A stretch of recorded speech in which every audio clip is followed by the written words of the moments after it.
Shalom bien-aimés dans le Seigneur, nous bénissons le nom du Seigneur Jésus-Christ pour la vie de tout et chacun de vous. Que la paix, la bonté et la fidélité de notre Seigneur Jésus-Christ soient avec vous. Et grande est ma joie de venir avec cette vidéo pour parler autour de la parole de Dieu, parce que la parole de Dieu, c'est la constitution d'un enfant de Dieu. Un enfant de Dieu devrait marcher en suivant la parole de Dieu. Et cette parole de Dieu nous indique que Jésus revient bientôt.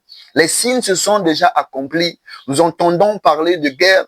Nous voyons le péché qui s'est accru. Nous voyons le péché qui est en abondance dans le monde. Nous voyons les ténèbres qui ont envahi le monde. Les signes qui prouvent que Jésus-Christ revient bientôt. Certaines personnes, bien aimées, disent que Jésus-Christ revient bientôt est un slogan qui était dit il y a longtemps, il y a des années dans le passé.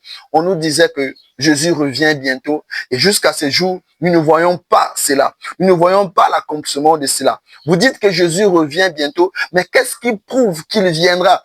Quand viendra-t-il? Parce qu'on entend parler. Dans les années 2000, on disait qu'il viendra. Dans les années 1900, on disait qu'il viendra. Même au temps de l'apôtre Paul, il a prêché sur le retour de Jésus. Mais jusqu'à ce jour, nous voici en 2026, nous ne voyons pas le retour de Jésus en question. Était-ce un mensonge ou une vérité? Et à la lumière de la parole de Dieu, bien-aimé, nous voulons démontrer et dire que le Seigneur Jésus, il vient. Et c'est une certitude qu'il viendra. Prenons, bien-aimé, nos Bibles dans le livre de 2 Pierre chapitre 3, à partir du verset 9, où la Bible dit ceci. Le Seigneur ne tarde pas dans l'accomplissement de la promesse, comme quelques-uns le croient, mais il use de patience envers vous, ne voulant pas qu'aucun périsse, mais voulant que tous arrivent à la repentance. Voici la réponse, bien-aimée, à la question que beaucoup de personnes se posent.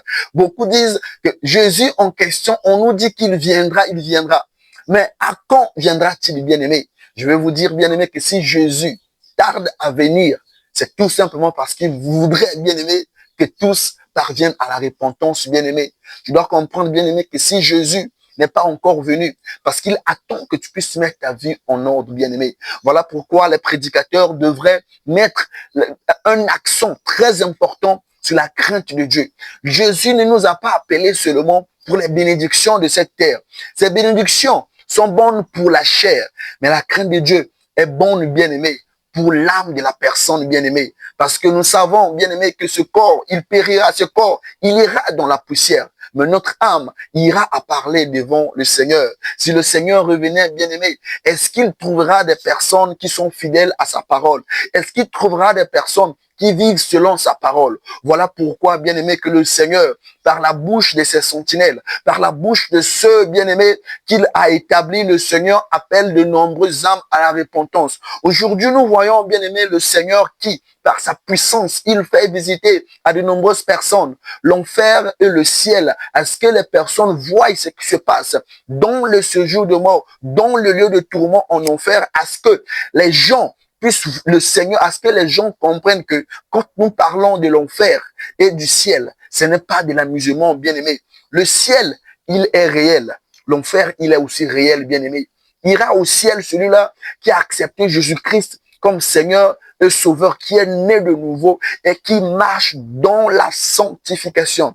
Ce n'est pas parce qu'une personne va à l'église, ce n'est pas parce qu'une personne craint Dieu, et ce n'est pas parce qu'une personne craint Dieu de façade, bien-aimé, craint Dieu avec la bouche, que cette personne ira au ciel. La crainte de Dieu, ce n'est pas dans la bouche. La crainte de Dieu, bien-aimé, c'est dans ton cœur et dans tes actes, bien-aimé. Dans ta bouche, quand tu dis que tu crains Dieu, bien-aimé, que cela ne soit pas devant les frères ni les sœurs, mais alors qu'en cachette, bien-aimé, tu fais des choses qui ne plaisent pas au Seigneur, bien-aimé.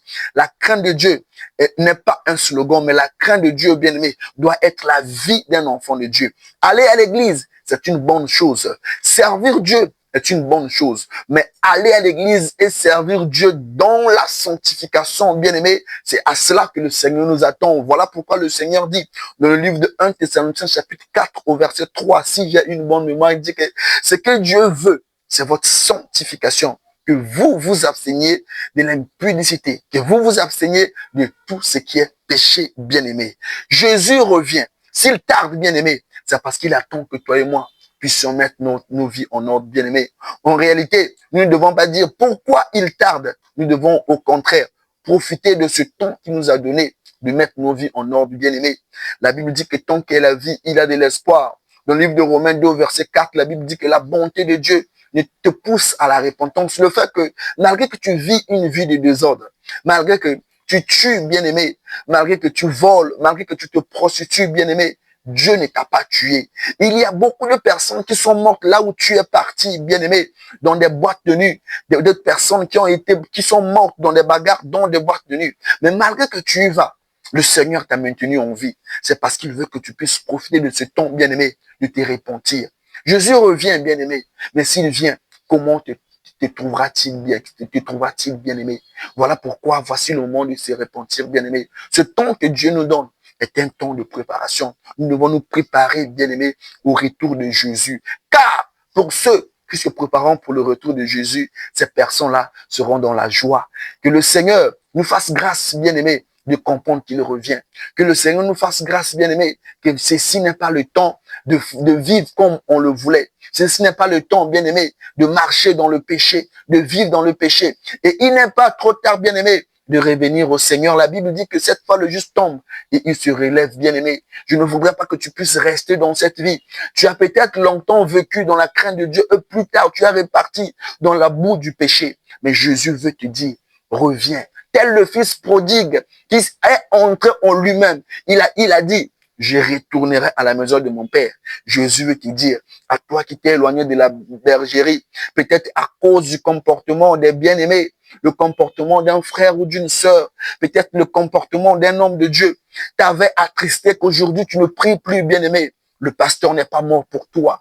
Un frère ou une sœur n'est pas mort pour toi, bien-aimé. C'est Jésus qui est mort pour toi. Ne laisse pas, bien-aimé, que le désordre que tu as eu à faire dans le passé t'empêche de venir à Jésus. Tu as vécu dans le péché, oui, bien-aimé, mais voici le temps de la repentance. Jésus t'appelle, bien-aimé. Si tu écoutes sa voix, n'endurcis pas ton cœur. Réponds-toi, cherche Jésus. Donne ta vie à Jésus. Sois un chrétien sérieux qui vit dans la crainte de Dieu et le Seigneur te sauvera. Que le Seigneur vous bénisse. C'était votre bien-aimé Timothée du groupe Jésus, la parole vivante. Shalom. Que Dieu vous bénisse.